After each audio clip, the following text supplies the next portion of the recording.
अस्सलाम वालेकुम नाज़रीन, मेरा घर मेरी जन्नत ट्रांसमिशन के साथ मैं हूं हुमैरा राना। मेरी को होस्ट है मोना आलम। जिस तरह से हम देख रहे हैं कि आज की जो डेवलपमेंट्स भी कुछ हुई हैं, वज़ीर आज़म इमरान खान की सदारत में अहम इजलास हुआ है जिसमें इस बात का फैसला किया गया है कि जहां हमने कोरोना वबा के फैलाव को रोकना है वहीं हमने गुर्बत के मारे अफराद को रोज़गार भी फराहम करना है, उनकी भूख और अफलास से कहीं ना मर जाए, इसके ऊपर भी ज़्यादा हमें फोकस रखना है।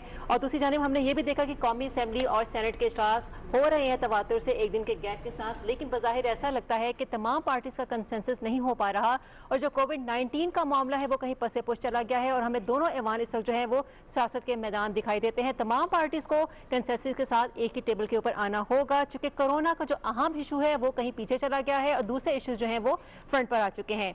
क्या जिम्मेदारियां हैं वफाक की, कितनी जिम्मेदारी है सूबाई हुकूमतों की, सबको एक मेज़ पर आना होगा, एक साथ चलना होगा अगर हमने इस वबा को रोकना है, इसके फैलने को रोकना है, अगर हमने इसको शिकस्त देनी है। और दूसरी जानिब आज एक बहुत मोना हमने देखा कि WHO ने एक स्टेटमेंट दी है जिसमें कहा गया है कि ये जो कोविड-19 कोरोना वायरस है इसके साथ हमें जीना सीखना होगा। शायद इसकी वैक्सीन सारी ज़िंदगी ना बन सके, लेकिन दूसरी जानिब ये भी कहता है कि बहुत सारे जो साइंसदान हैं वो कोशिश कर रहे हैं कि इसकी वैक्सीन तैयार हो सके, लेकिन फ़िलहाल ऐसा नज़र नहीं आ रहा। दूसरी जानिब हम ये देख रहे हैं कि अब चूँकि एतकाफ़ में लोग आज से बैठ चुके हैं और जो SOPs हैं मसाजिद के हवाले से उन पर अमल दरामद यकीनी बनाना लाजमी है और जो कुशादा मसाजिद हैं वहीं पर एतकाफ़ की इजाज़त होगी, अदरवाइज़ जो SOPs हैं वो पामाल हो जाएंगे। ईद का रश भी है, रोज़े के आखिरी अयाम भी चल रहे हैं और हम देख रहे हैं मुना कि जो SOPs है वो हमें पामाल होते दिखाई भी दे रहे हैं। इन सारे टॉपिक्स को कवर करने के लिए हमने अपने मेहमानों को अच्छा नाजरीन, अब बात यह है कि हमने जहाँ पर सेनेट के इजलास की हम बात कर रहे हैं और नेशनल असेंबली के इजलास की बात कर रहे हैं, कल इसके इजलास का जो है वो आखिरी रोज होगा और कल एक्सपेक्ट करते हैं कि शायद कुछ बेहतर माहौल और कुछ बेहतर हम आहंगी नजर आएगी, क्योंकि WHO की तरफ से जो वार्निंग आई है, एग्जीक्यूटिव डायरेक्टर WHO ने आज प्रेस टॉक करते हुए पूरी दुनिया को ये बताया है कि पोस्ट कोरोना शायद कोई वर्ल्ड ऑर्डर नहीं होगा, बल्कि corona is rather the new world order. ये एक बड़ी अहम और कैटेगोरिकल स्टेटमेंट जब आप देखते हैं वर्ल्ड हेल्थ ऑर्गेनाइजेशन की तरफ से, तो यकीनन पाकिस्तान के लिए भी और पूरी दुनिया के लिए शायद now is the time to adapt. ये बात बड़ी लाजिम है और इसमें इस कॉन्टेक्स्ट में अगर हम लॉकडाउन के हवाले से जो एक बहस पिछले रोज चलती रही है, बल्कि मुसलसल ही चल रही है कि लॉकडाउन और नो लॉकडाउन और कितनी लीनियंसी या कितनी स्ट्रिक्टनेस लॉकडाउन में, तो शायद उस बहस को भी थोड़ा सा ईज आउट होना होगा, क्योंकि शायद अब हमें इसके साथ रहना या इसके साथ जीना सीखना होगा अगर इसका कोई इलाज या इसका तोड़ नहीं निकलता। एक और इंटरेस्टिंगली बात जब वर्ल्ड हेल्थ ऑर्गेनाइजेशन ने आज कही वो ये भी थी कि कंसेंसस इसका वाहिद हल है। एक पेज पर आए, एक पेज जिसका हमने बहुत तस्करा सुना है, यही इस वक्त इसका वाहिद सोल्यूशन बनकर सामने आ रहा है कि इसमें तमाम स्टेक होल्डर्स एक राय रखें। जब हम इस एक राय की या इस कंसेंसस की बात करते हैं तो नाजरीन, पाकिस्तान में अनफॉर्चुनेटली इस वक्त वो चीज़ हमें एटलीस्ट नज़र उस सेंस में नहीं आती कि जो गवर्नमेंट है और जो अपोजिशन है उनकी तरफ से, ऑल्दो ऑब्जेक्टिव अंदर से सेम है, मोटो सेम है, लेकिन फिर भी उसको विजुअली भी नज़र आना चाहिए, ऑन ग्राउंड भी उस ऑब्जेक्टिव के एक होने की कहीं ना कहीं अलामत जरूर नजर आनी चाहिए और वाज़े तौर पर यह पैगाम आना चाहिए। शुरू में जैसे हमने देखा कि एक निस्बतन बेहतर माहौल था, लेकिन फिर अब से हम देखते हैं कि डिविजन्स हैं और इस डिवीजन को पूरा करना, इस डिविजन्स को दूर करना, अब्रिज करना तमाम सियासी जो हमारी लीडरशिप है, क़यादत है, उनकी जिम्मेदारी है, ख्वाह उनका ताल्लुक गवर्नमेंट से हो या अपोजिशन से हो। और जब हम आहंगी की बात करते हैं तो एक तो उसका ये पहलू है गवर्नमेंट और अपोजिशन वाला, दूसरा पहलू उसका है वफाकी हुकूमत और सूबाई हुकूमतों के दरमियान हम आहंगी इन तमाम उमूर को लेकर, मेजर्स को लेकर, सोशल डिस्टेंसिंग, लॉकडाउन और SOPs के अमल दरामद को लेकर। यह भी इन तमाम स्टेक होल्डर्स की जिम्मेदारी है कि जब World Health Organization none other than the WHO ये कह रहा है कि कंसेंसस के अलावा कोई हल नहीं, तो इनको भी चाहिए कि ये कंसेंसस सिर्फ और सिर्फ कंसेंसस पर ध्यान दें और मे बी बाकी जो चीजें हैं वो थोड़ी सी बैक सीट ले सकती हैं।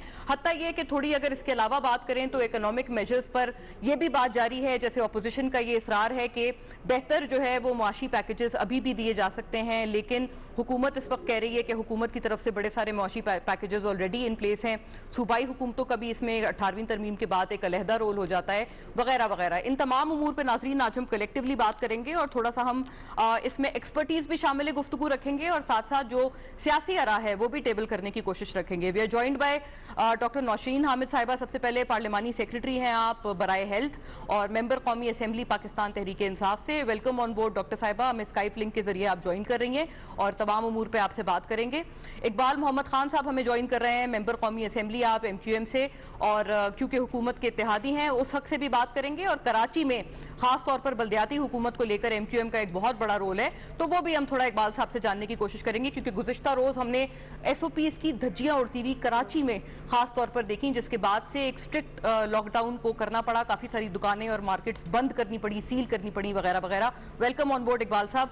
डॉक्टर आयशा गौस पाशा हमारे साथ मौजूद हैं, वो भी हमें ज्वाइन कर रही हैं। आप MNA हैं, मेंबर कौमी असेंबली PMLN से, a very sane voice from her party. Farmer आप फाइनेंस मिनिस्टर भी रही हैं पंजाब की और इकोनॉमिक्स के हवाले से बहुत गहरी निगाह रखती हैं। You are largely speaking a technocrat as well. तो बहुत शुक्रिया आयशा साहिबा कि आप तशरीफ लाई हैं। आपसे भी इन तमाम उमूर पे हम बात करेंगे और खास तौर पर इकोनॉमिक्स के हवाले से जानेंगे, जो कि पूरी दुनिया भर में हमें स्ट्रैंगुलेटेड नजर आती है। और आयशा साहिबा, अगर आप ही से हम बात का आगाज कर लें, पहले तो आप ये बताइएगा, आप क्योंकि आप एक सेन वॉइस हैं अपनी जमात से भी, आपकी तरह के दीगर भी जो सेनर एलिमेंट्स तमाम जमातों में हैं, आप कैसा समझती हैं इस बात को जो हम कह रहे हैं कि जो असेंबली का इजलास इस 1 पॉइंट एजेंडा पर बुलाया गया था, क्या वो 1 पॉइंट एजेंडा सर्व हुआ इन योर ओपिनियन दस फार? देखिए मोना, मैं अब जब आपने कह दिया सेम वॉइस, तो मैं बिल्कुल कैंडिड बात करूंगी और एक पाकिस्तानी की हैसियत से बात करूंगी। जो तवक्कुआत थी हमें इस सेशन से, वो हम मेरी तो कम से कम पूरी नहीं हुई। मैं ये देखिए, ये एक ग्लोबल क्राइसिस है जिसने पाकिस्तान को अपनी ग्रिप में ले लिया है।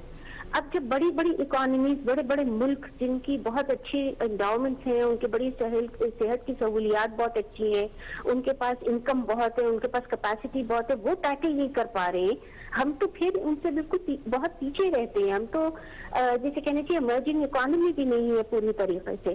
तो हमें तो इसके लिए तैयारी और इसके लिए सीरियसनेस और इसके लिए जैसे कहना चाहिए प्लानिंग और सोच विचार हमारी और ममालिक से ज्यादा होनी चाहिए थी।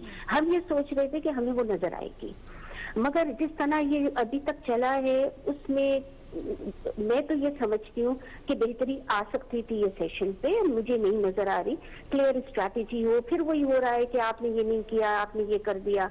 ये डिबेट हर वक्त की काम नहीं होता। देखिए, कुछ चीजें पॉलिटिक्स के ऊपर होनी चाहिए, वो चीज हम रियलाइज नहीं कर पा रहे हैं अब इन फोरम्स में, which I find very unfortunate, because ये पाकिस्तानियों 22 करोड़ पाकिस्तानियों की जिंदगियों का, उनकी लाइवलीहुड्स का, उनकी क्वालिटी ऑफ लाइफ का सवाल है।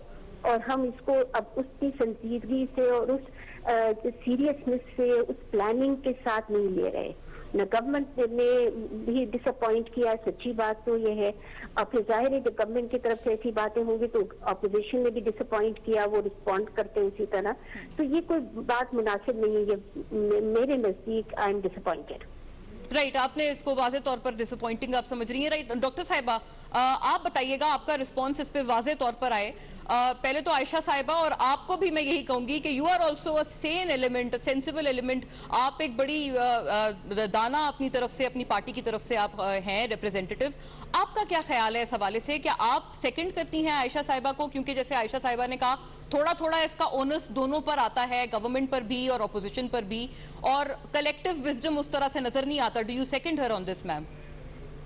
देखिए, एक तो मैं बिल्कुल आयशा के साथ भी करूंगी, क्योंकि हमने ये 2 दिन जो भी सेशन हुआ है इसके अंदर एक डिबेटिंग क्लब देखा है। और जिस मकसद के लिए ये सेशन कॉल किया गया था कि इसके अंदर कोई तजावीज आए कि जिसके ऊपर अमल दरामद करके हम सिचुएशन में बेहतरी ला सकें, इसके लिए। और ऐसा नहीं है कि सजेशंस नहीं है लोगों के पास, क्योंकि इसके लिए एक पार्लियामेंट्री कमेटी जो है वो कोरोना वायरस के सिचुएशन के ऊपर बनाई गई थी स्पीकर साहब की सरबराही में, और उसकी 3-4 मीटिंग्स रेगुलर पार्लियामेंट में हुई है और उसके अंदर तमाम पार्लियामेंट्री कमेटीज जो पार्टीज हैं उनके रिप्रेजेंटेटिव्स उसमें शामिल थे और उसके अंदर बड़ी अच्छी तजावीज आई थी कि हम किस तरह से इकोनॉमी को बेहतर कर सकते हैं, किस तरह से लोगों को सहूलियात दे सकते हैं और वो बड़ी सीरियसली वो सारी तजावीज जो हैं वो वहां से वो जो हमारा NCOC जो national command and control centre है जो उसके इम्प्लीमेंटर्स हैं वहां तक हम पहुंचाते रहे हैं। तो हमारा ख्याल था कि जो ऑपोजिशन पार्टीज ने हमें उस कमेटी में तजावीज दी थी उसी किस्म का माहौल हम यहाँ भी देखेंगे। पर बहरहाल कल मैं समझती हूँ कि जिस तरह फवाद चौधरी साहब ने बड़ा वाइजली लेटर लिखा डिप्टी स्पीकर को कि जी यहाँ पर हमें कोई इसकी साइंटिफिक और इसको हमें टेक्निकली इस चीजों के इन इश्यूज को देखना है, जिसपे कल उनको असेंबली में मौका दिया जाएगा और आई एम श्योर कि वो बहुत अच्छी तजावीज जो है वो लेकर आएंगे और होपफुली कल का दिन जो है उसको ऑपोजिशन भी अवेल करेगी और उनकी तरफ से भी कोई मुस्बत तजावीज आएंगी। अच्छा ठीक है, अब हम बढ़ते हैं इकबाल मोहम्मद खान साहब की जानिब, MKM से बिलोंग करते हैं। इकबाल साहब, हम ये देख रहे हैं कि सिचुएशन कराची की अगर अब हम बात करें टोटली कि बहुत बड़ा सूबा है, आबादी भी ज़्यादा है, यहाँ पर SOPs पर उस तरह से अमल दरामद नहीं हो रहा जिस तरह से होना चाहिए था, तो फिर इसका मतलब है कहीं लॉ इन्फोर्समेंट की कमी आ रही है या लोग हुकूमत के साथ इंतजामिया के साथ ताउन नहीं कर पा रहे। अब चूंकि ईद भी करीब है, रश भी बढ़ रहा है मार्केटों के अंदर, किस तरह से आप इन SOPs पर अमल दरामद करा सकेंगे? देखिए, मैं समझता हूँ कि जिस तरीके से अभी आशा साहब ने भी बात की और डॉक्टर साहब ने भी बात की है, और जब तक ये इजलास जो बुलाया गया था खास इस मकसद के लिए बुलाया था, और मैं ये समझता हूँ कि इस वक्त जो है ना पॉइंट स्कोरिंग करने का वक्त नहीं है। इस वक्त कौम एक बहुत बड़ी दुनिया पर, बल्कि पूरी दुनिया इस प्रभाव में वो हुई है और हम तो ये कहते हैं कि बड़े बड़े मुमालिक जो है वो इस वक्त बिल्कुल गिर गए हैं और हमें अल्लाह का बड़ा करम है हमारे मुल्क के ऊपर और बड़ा इस वक्त हमारी जो अगर वो रेशो देखा जाए तो आप पॉइंट्स के 0.0% कुछ 8% इस पे निकल के आता है ये। तो इसको हमने सही तरीके से अगर ये असेंबली के अंदर हम इसको जो असल चीज है उस मकासद को और आवाम को आगाह नहीं करेंगे कि अगर हम यहीं असेंबली में अगर एक दूसरे के ऊपर वो बात करेंगे पॉलिटिकल गेम करने के लिए, तो मकसद मैं समझता हूँ वो नहीं होता। कि इस तरीके से आप देखें जो माशी सूरत हाल इस हमारे मुल्क की होती जा रही है और ये लॉकडाउन जो खुला था इसको खुलना चाहिए था, मगर जरा सा हमें अवाम को सबसे बड़ी चीज ये कि अवाम हमारे जो है, क्योंकि जाहिर बात है एजुकेशन नहीं है, इसकी वजह से उनको मोटिवेट सही तरीके से नहीं किया जा रहा जिस तरीके से किया जाना चाहिए, मैं समझता हूँ उस तरीके से। और जो SOPs है उसके ऊपर देखें, मार्केट एसोसिएशन हो गई, तमाम चीजें हो गई, इन सबसे बैठ के हुई, मगर हमारी आवाम को इस चीज की अवेयरनेस नहीं दी हुई है कि जो अगर मार्केटें भी खुली हैं, दुकानदार भी खुले, वो खुद मास्क नहीं लगाए हुए, तो वो फिर दूसरा जो आवाम है उस चीज के ऊपर उसको वो करना चाहिए। और जिस तरीके से आप ये देखें कि मैं समझता हूँ कि जब तक वफाक और मर्क सूबे तमाम एक पेज पे नहीं आएंगे तो ये सारी मसले मसाइल, अब सिंध का मसला जो है कि वहां पे अभी आप देखें कि GDA के उन्होंने वो किया कि उन्होंने 80 टेस्ट कराए, जिसमें से उन्होंने आगे कराची में आगा खान के अंदर अपने टेस्ट करवाए तो वो नेगेटिव निकले। तो ये सारी चीजें जो है, जो इतना आपके पास तमाम चीजें मेडिकल फैसिलिटीज आप कहते हैं हमारे पास सारी चीजें मौजूद होने के बावजूद भी अगर वो इक्विपमेंट सही नहीं है तो वो जो इतना पैसा खर्च किया गया वो कहाँ गया, इन तमाम चीजों को देखना पड़ेगा कि ये सारी चीजें जो है अवाम के अंदर। और एक बात मैं आपको और बता दूं जी कि मैं कराची की बात कर रहा हूँ कि बहुत से ऐसे केसेस किसी का इंतकाल हो गया, उनको भी कोरोना में डाल दिया गया। हाँ, ये आपने वीडियोज आई है, लोगों के बयान है, बिल्कुल ऐसे केसेस आए हैं कि कम से कम इस चीज को देखा जाए कि अगर इस तरीके से अगर आपने रेशो बढ़ाने वाली बात कर तो मैं समझता हूँ ये सरासर जाती होगी, इसके ऊपर सियासत नहीं की जाए, इसके ऊपर इंसानियत की। सर जरा ब्रीफली ये भी तो बता दें कि मेयर कराची अब इस हवाले से क्या कर रहे हैं, क्योंकि SOPs पर अमल दरामद कराना, मार्केट्स में इनकी पाबंदी कराना, ये भी तो फिर बल्दियाती हुकूमत का एक बहुत कलीदी फर्ज है इन हालात में। देखिए मैं यही मैं कह रहा हूँ कि जो मेयर कराची है उनको अपने अगर उनसे भी मशवरे लिए जाते हैं, उन्हें बुलाया जाता है, मीटिंगों में सारी चीजें हुई हैं, इसके बावजूद भी अगर सिंध गवर्नमेंट की सारी जिम्मेदारी है कि जिस तरीके से उन्होंने बैठ के मीटिंगें करने के बाद तमाम लोगों को इस बात का वो दिया गया कि आप इस तरीके से SOPs पे अमल करना चाहिए। मगर अवाम को सबसे बड़ी बात यह है कि हम ये देख रहे हैं कि बच्चों को साथ लेके बूढ़े भी है, उसके अंदर बिल्कुल, ये तो है, तो ये तो है। खुदा ना खास्ता और इससे जो है ना उस चीज पे इजाफा होगा। अवाम से हमें अपील करनी एक बात साहब, पड़ेगी, यही हम हाथ जोड़ के क्वेश्चन पुट अपील करते करनी हैं पड़ेगी कि डॉक्टर, कम से कम इस चीज का ख्याल यही करें, क्वेश्चन हम बच्चों पुट का करते हैं ख्याल डॉक्टर करें, नौशीन अपने की साथ जानिब। लेके। डॉक्टर नौशीन, हम जिस तरह से बात कर रहे हैं कि स्मार्ट लॉकडाउन की बात ही मरहलावार उठाया भी गया इस लॉकडाउन को, लेकिन उसके बावजूद SOPs पर अमल दरामद नहीं हुआ और अब आप ये देख रहे हैं कि कौमी असेंबली और सेनेट के जो इजलास हो रहे हैं, गर्मा गर्म बहस हो रही है, यहाँ पर कोई एक कंसेंसस डेवलप नहीं हो पा रहा। अवाम को क्या मैसेज जा रहा है? और जब इतने बड़े ऐवानों में सियासी पार्टियां आपस में गुत्थम गुत्था हैं, तो फिर किस तरह से आप अवाम को टैकल कर पाएंगे? आप अपने लेवल पर तो नहीं टैकल कर पाए, तो फिर इतने बड़े हुजूम को कैसे संभालेंगे आप? देखिए, बिल्कुल मैं समझती हूँ कि इस वक्त अवाम जो है, ये तो इजलास तो अब शुरू हुआ है ना, मगर डे 1 से हम लोग देख रहे हैं कि जब एक निस्बतन एक ज़्यादा स्ट्रिक्ट लॉकडाउन भी लगाया गया था, उस वक्त भी उसके ऊपर इम्प्लीमेंटेशन जो है वो हमें नज़र नहीं आई। उस वक्त भी जो अवेलेबल गैदरिंग्स की जगह थी, जैसे सब्जी मंडियाँ वगैरह थी या ग्रोसरी के स्टोर्स थे या दूसरी जगह, उस वक्त भी वहाँ पर जो है बावजूद इसके कि बार बार उनको तंबीह की जाती थी, वहाँ पर हमारे पुलिस वाले खड़े होते थे, लोकल इंतजामिया के लोग खड़े होते थे, मगर अवाम ने बिल्कुल भी जो है वो कोऑपरेट नहीं किया, डे 1 से कोऑपरेट नहीं किया। और इसके अंदर मैं समझती हूँ कि किसी भी, ना हुकूमत का ना ऑपोजिशन, किसी का भी कसूर नहीं है। इसमें कसूर उस अवेयरनेस का है कि जो हमारी अवाम को, मैं समझती हूँ कि जितना अच्छा रोल आप मीडिया ने प्ले किया और गुज़िश्ता ये कुछ महीनों से जिस तरह से आप लोग दिन रात जो है इसके बारे में अवेयरनेस देने में लगे हुए हैं, कभी भी आज से पहले इस तरह पाकिस्तान में कभी भी इस तरह से नहीं हुआ, ना ही कभी इस किस्म की कोई वबा इस तरह पहले आई थी, हमें कभी इतनी बड़ी इमरजेंसी को फेस करना पड़ा है। तो इतनी ज्यादा अवेयरनेस जो कि गवर्नमेंट के लेवल से भी, प्राइम मिनिस्टर खुद भी बार बार खिताब कर रहे हैं, मुख्तलिफ वज़रा भी कर रहे हैं, मीडिया भी अपना फुल रोल प्ले कर रहा है, ऑपोजिशन भी जहां पर कर सकती है वो भी इसके अंदर अपना रोल प्ले कर रही है, तमाम सूबे जो हैं वो अपनी मैक्सिमम कैपेसिटी यूज कर रहे हैं इसके लिए। तो ऐसे में मैं समझती हूँ कि हमारी आवाम जो है उसको डिसिप्लिन करना, उनको ये चीज समझाना, क्योंकि देखें स्ट्रिक्टनेस का क्या मतलब है, आजकल के जमाने में अगर आपने एक स्ट्रिक्ट मेजर्स लेने हैं तो वो दो ही होते हैं, या आप उनको जेलों में डालेंगे पकड़ के, वो हम कर नहीं सकते, ये सिचुएशन ऐसी नहीं है, या आप उनको बड़े बड़े जुर्माने करें, जिस तरह से दुबई और दूसरे मुल्क जो हैं कि वो अगर आप मास्क के बगैर बाहर निकल रहे हैं तो 1000 दरहम जो है वो उनको जुर्माना हो रहा है, वो भी हम यहाँ पर नहीं कर सकते हैं, क्योंकि लोगों के पास तो खाने को पैसे नहीं है, जुर्माने कहाँ से देंगे। तो ऐसे में मैं समझती हूँ कि लोगों का जब तक अपना इनपुट नहीं होगा, लोग जब तक फिर कोई डेटरेंस भी तो फिर भी होनी चाहिए डॉक्टर साहिबा, ये तो बात है। अच्छा, ये सिर्फ फरमाइएगा आप, क्योंकि नौशीन साहिबा एक्नॉलेज कर रही हैं ऑपोजिशन की भी रोल को, ये हम देख रहे हैं पिछले रोज जैसे शहबाज शरीफ साहब को बुलाया गया, वो तलब हुए, फिर बैरिस्टर शहजाद अकबर ने भी प्रेस टॉक की, फिर वो एक जाहिर है जवाब और वो सिलसिला शुरू हुआ। शाहिद खाकान साहब भी आज जो है वो पेश हुए हैं, उनको भी सवालनामा दिया गया है। उनका ये व्यू है, वो कह रहे हैं कि इन हालात में तो ये डिविएशन हो रही है कोरोना वायरस जो हमारा असल इशू है उससे। Do you agree with this? आपको लगता है कि इस वक्त इन हालात में ये डिविएशन है?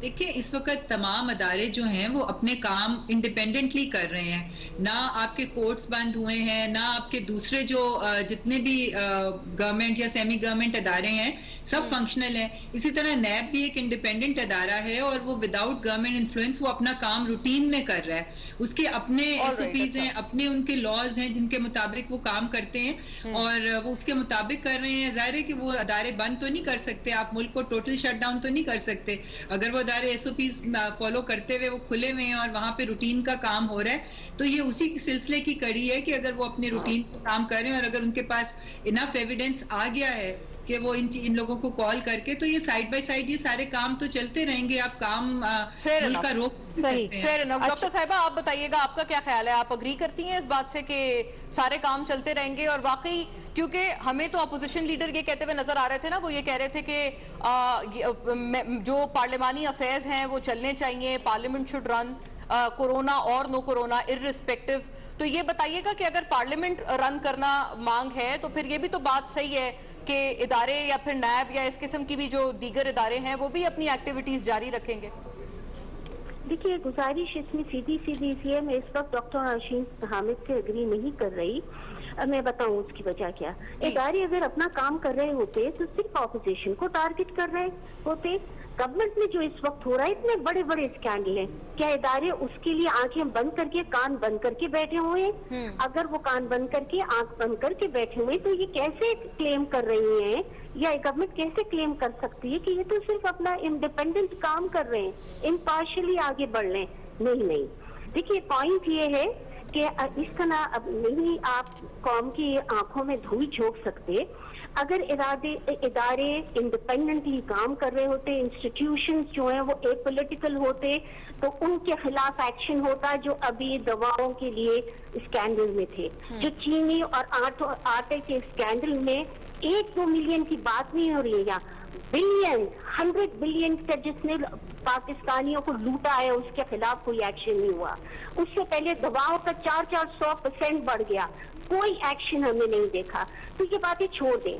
पॉइंट ये है कि वो काम अपनी जगह रखें और इदारों को अगर काम करना है तो इंडिपेंडेंटली करें। आपकी जरूरत ये है एज गवर्नमेंट कि आप इस वक्त कंसेंसस बनवाएं। ऐसे एग्जैक्टली आयशा साहिबा, यही कंसेंसस बिल्डअप करने की हम बात कर रहे हैं। जी मुकम्मल कीजिएगा। कैसे कर रहे हैं वो कंसेंसस? तो ऐसे नहीं होगा ना कि एक ही हाथ से ताली बजे।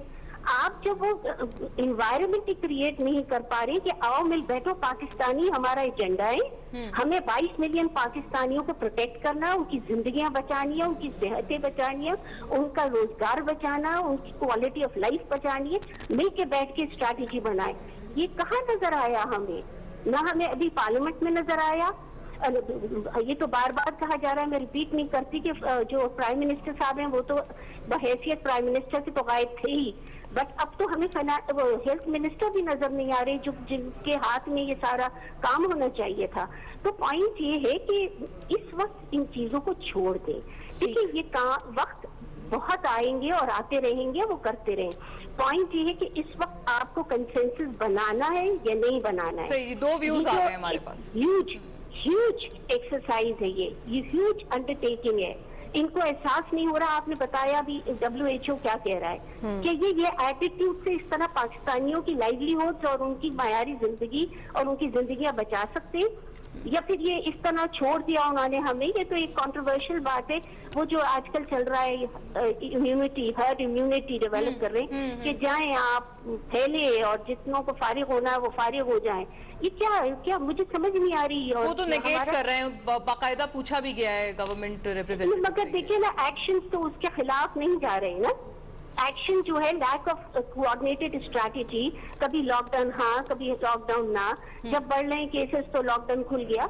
ये सब चीजें तो एक दूसरे को कॉन्ट्रडिक्ट कर रही है ना। तो इसलिए हम आपसे कह रहे हैं मिल बैठे, दिमाग साथ लगाएं और इस टाइम पे इस चीज पे फोकस करें। अच्छा आयशा साहिबा, चूंकि आपके ये कौमी असेंबली का जो इजलास है, आप समझते हैं कि अब कल कोई ऐसा पॉइंट, ऐसी तजावीज़ आपकी जानिब से सामने आएंगी हुकूमत के लिए कि हुकूमत उसको संजीदगी से ले? और डॉक्टर नौशीन हामिद, आपसे भी यही क्वेश्चन करना चाहेंगे कि किस तरीके से, चूँकि ईद करीब है, आप समझती हैं कि ईद के दूसरे तीसरे रोज़ ये जो है लॉकडाउन किया जा सकता है? चूँकि कर्फ्यू लगा दिया गया है सऊदिया ने ताकि रश न फैले, ईद मिलन पार्टीज ना हो, इज्तिमात ना हो। तो इस हवाले से जवाब जानना चाहेंगे। रिस्पॉन्ड कीजिएगा भी जो भी आयशा साहिबा ने जो बातें की हैं जी, कि एक एनवायरनमेंट खराब ना हो ना, राइट इंस्टीट्यूशंस शुड रन, लेकिन जो हमारी हार्मनी है वो भी उसको डेंट नहीं पड़ना चाहिए इन हालात में। जी देखिए, सबसे पहले तो ये कि जो वजीर आजम साहब की बात करिए, प्राइम मिनिस्टर साहब is very much on the ground. वो डेली कोरोना के ऊपर मीटिंग्स भी ले रहे हैं, वो नेशनल कोऑर्डिनेशन कमेटी को चेयर भी कर रहे हैं, जिसके अंदर तमाम सूबों के वज़राए आला जो हैं वो मौजूद होते हैं, उनकी तजावीज़ भी वो सुनते हैं, उनके साथ मुशावरत भी की जाती है। तो मैं समझती हूँ इससे बड़ा तो और कोई प्लेटफॉर्म नहीं है जहाँ पे एक प्राइम मिनिस्टर बैठ के चारों सूबों के साथ मुशावरत करके आगे का लाए अमल जो है वो डिसाइड कर रहा होता है। तो ये कहना तो बिल्कुल मुनासिब नहीं है कि प्राइम मिनिस्टर जो है वो इंटरेस्ट नहीं ले रहे या वो सूबों के साथ मुशावरत नहीं कर रहे।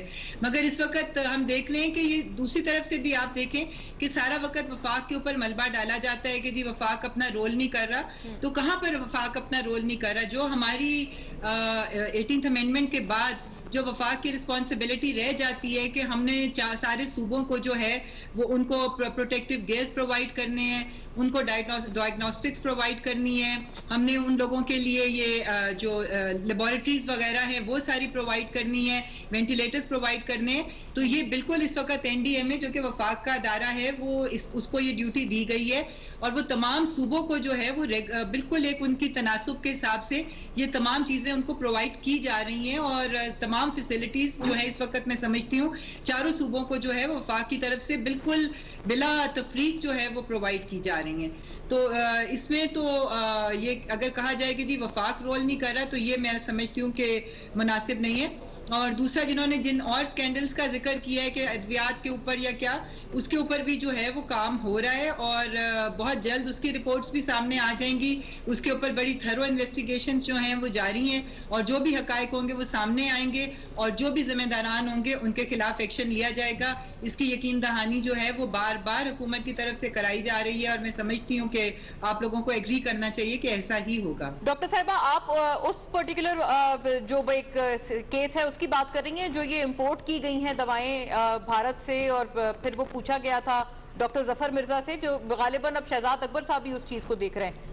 जी, तो आप यहीं से देख लेना कि अगर जो क्वेश्चंस अराइज हुए हैं जहां पर कहीं नजर आया है कि जी वहां पर कुछ इन्वेस्टिगेशन की जरूरत है तो वो फौरी तौर पे जो है वो कोई रोका तो नहीं गया कि कोरोना है तो अभी इसको हमने नहीं छेड़ना। तो ये बिल्कुल इन सारी चीजों को जो है एड्रेस किया जा रहा है, इस पे डेली इन्वेस्टिगेशंस हो रही हैं और डेली इसके ऊपर रिपोर्ट्स बन रही हैं। तो इंशाल्लाह ताला ये सारे काम साथ साथ चलने हैं। अच्छा, वो हो रहा है यानी कि वो मामला भी है अंडर कंसिडरेशन और उसके ऊपर भी एक्शन एक्सपेक्ट किया जाए, ये आप बड़ा बरमला तौर पे आपने कहा है। इकबाल साहब, आप बताइएगा, अभी ये जो आप बात कर रहे थे कि कराची में आप लोगों को, मुझे सिर्फ आपसे इतनी गुजारिश है कि ये बात आप कह रहे हैं कि फिर बिल्कुल जो मेयर हैं या बल्दियाती हुकूमत को सिंध हुकूमत बुलाती नहीं थी, इज दैट द केस? आप ये हिंट कर रहे थे कि आपको तो किसी फैसला साजी में उन्होंने इंक्लूड ही नहीं किया। देखिए, मैं यही बात कर रहा हूँ कि तमाम चीजें जो है ये सारे इदारे, बल्दियात के इदारे जो हैं वो हुकूमत सिंध के पास है। आप ये देखें कि लोकल बॉडी सिस्टम को अगर आप उनको सारे इख्तियारात दिए होते, आज ये राशन की जिस तरीके से डिस्ट्रीब्यूट हुआ है और जिस तरीके से करप्शन हुई है, और जहां तक आपने बात की थी कि अदालतों में आप देखें कि चाहे वो शहबाज शरीफ हो, चाहे वो शहीदुर रहमान हो, चाहे वो कोई भी पेश हो रहे, वो जब तक वो खुद उस चीज को वो नहीं कर रहे, कोरोना का जो SOPs को फॉलो नहीं कर रहे, उनके पीछे मजमा चल रहे होते, तो वहां तो कम से कम वो कराया जाए तो जिनका ये सारी चीजें। दूसरी बात ये कि आप ये देखें 18वीं तरमीम पे बात करो तो सिंध हुकूमत के कान खड़े हो जाते हैं, पूरी पीपल्स पार्टी खड़ी हो जाती है। असल मसला यही है, सिंध हुकूमत अगर 18वीं तरमीम जो है उसके अंदर हेल्थ और एजुकेशन के जो सिस्टम वो मैं समझता हूँ कि उस चीज को दोबारा से रिवाइव करना चाहिए। अगर आप 18वीं तरमीम पे इतने वो, ये हमने भी इस बात की सारी चीजों पे आपको सपोर्ट की है,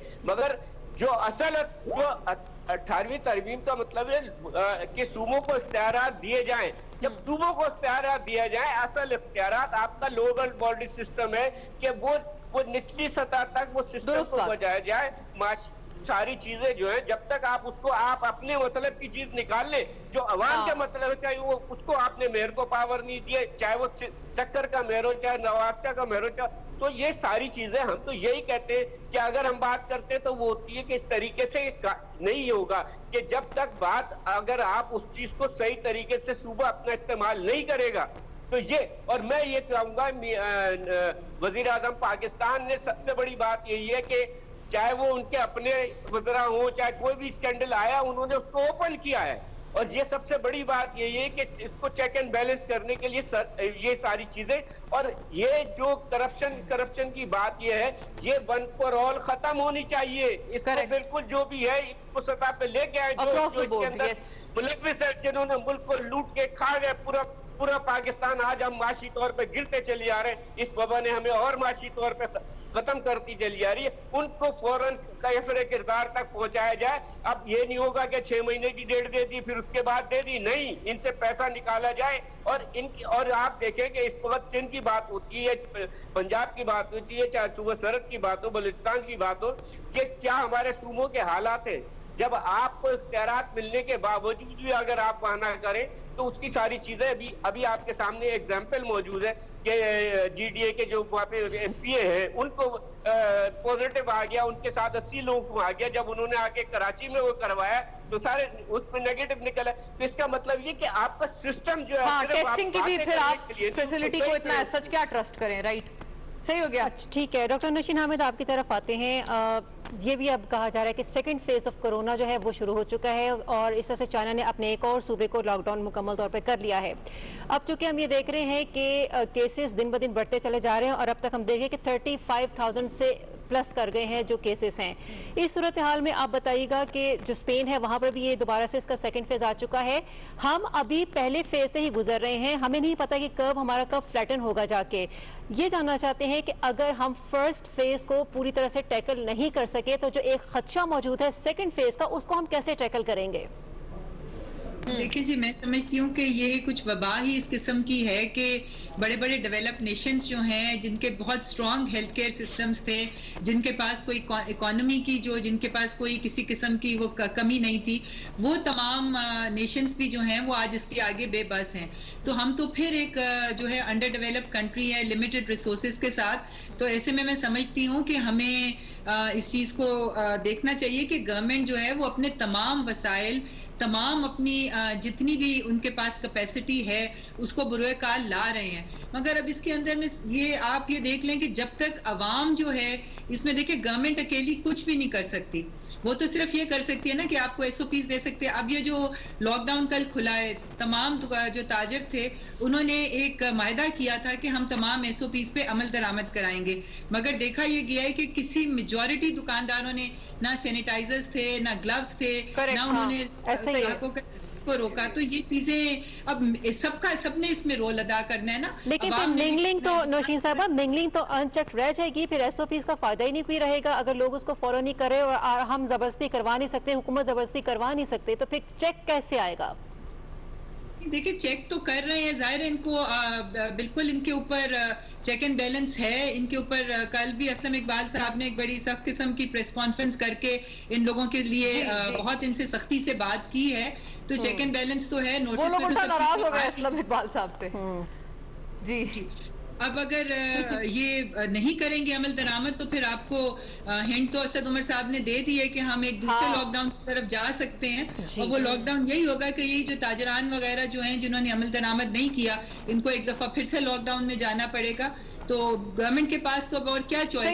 हिंट आ गया है। आयशा साहिबा, ये जो 18वीं तरमीम की बात है, क्योंकि बतौर फॉर्मर फाइनेंस मिनिस्टर पंजाब आप भी बड़ा क्लोजली देखती रही हैं इन मामलात को, ये फाइनेंसेस फिर सेंटर के पास कम पड़ जाते हैं due to the 18th amendment की जो डेवोल्यूशन होती है। मैं इसलिए इसका तस्करा कर रही हूँ क्योंकि आपको पता है ये जबान ज़दे आम है आजकल ये बात। देखिए 18th अमेंडमेंट और ये NFC जो है आजकल कोरोना के दौरान ये मुझे इतना ज्यादा डिविएशन नजर आ रहा है कि मैं आपको बयान नहीं कर सकती। देखिए 18वीं तरमीम से पहले भी ये बात हम लोग शायद समझ नहीं पा रहे, उससे पहले भी primary health care, secondary health care, elementary education, secondary education, college education, ये सब प्रोविंशियल सब्जेक्ट्स थे। ये पहले ही से प्रोविंसेस के पास थे। 18वीं तरमीम में कुछ इसमें बदला नहीं है। अब ये बार बार हर चीज 18वीं तरमीम पे डालना बिल्कुल जिसे कहना चाहिए ना, आप अटेंशन अपनी डाइवर्ट कर रहे हैं। बिल्कुल। दूसरी बात ये कि देखिए इस वक्त आपको सेहत और आपको एजुकेशन और आपको पब्लिक सेफ्टी, इन चीजों पे ज्यादा पैसा लगाने की जरूरत है। और जो प्रोविंसेस हैं वो प्रिंसिपली रिस्पॉन्सिबल है इन चीजों को प्रोवाइड करने के लिए। आप अगर उनसे पैसे पीछे वापस खींच लेंगे सेंटर पे, तो आप तो जो करना चाहिए उसके बिल्कुल ऑपोजिट कर रहे हैं। हमें एक्सपेंडिचर ऑन हेल्थ बढ़ाना है, हमें एक्सपेंडिचर ऑन एजुकेशन बढ़ाना है, वाटर सप्लाई सैनिटेशन बढ़ाना है, पब्लिक सेफ्टी बढ़ाना है, हमें एग्रीकल्चर बढ़ाना है, हमें SMEs पे, इंडस्ट्री पे पैसा बढ़ाना है। राइट, यानी कि एलोकेशंस बढ़नी चाहिए इन योर ओपिनियन इस वक्त? बढ़नी चाहिए। अगर आप कम कर देंगे तो फिर ये तो आप निगेट कर रहे हैं अपने आप को और वल्नरेबल कर रहे हैं। ये तो बिल्कुल गलत स्ट्रैटेजी, गलत टाइम पे रेड हेरिंग्स उठाने की बात है। इकबाल साहब, और ये तो जी बिल्कुल, मैं बिल्कुल एग्री नहीं करती हूँ। I am very strongly oppose to this. Absolutely जी पॉइंट मेड। आयशा साहिबा, इकबाल साहब भी इस पे कुछ ऐड करना चाह रहे थे और that will be the last comment. Iqbal साहब देखिए, ये मैं अभी इन्होंने बात की कि ये सारी चीजें पहले सूबों के पास थी, मगर बात ये है कि आप ये देखें जो जो फंड्स है वो सूबों जो आपका एनएफसी अवार्ड के अंदर जो पैसा मिलता है, आज आप ये बात कर रहे हैं कि अगर 18वीं तरमीम के ऊपर बात की जाए तो पहले भी पावर थी तो तमाम सिस्टम सही होना चाहिए था, हेल्थ भी सही होनी चाहिए थी।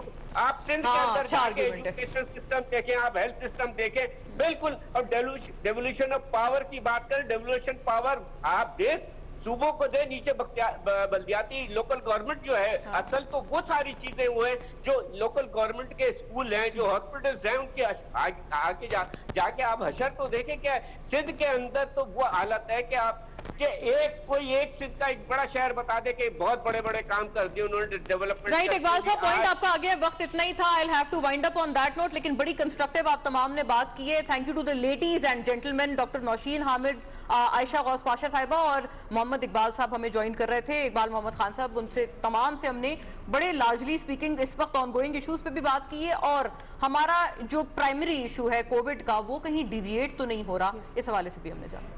मजीद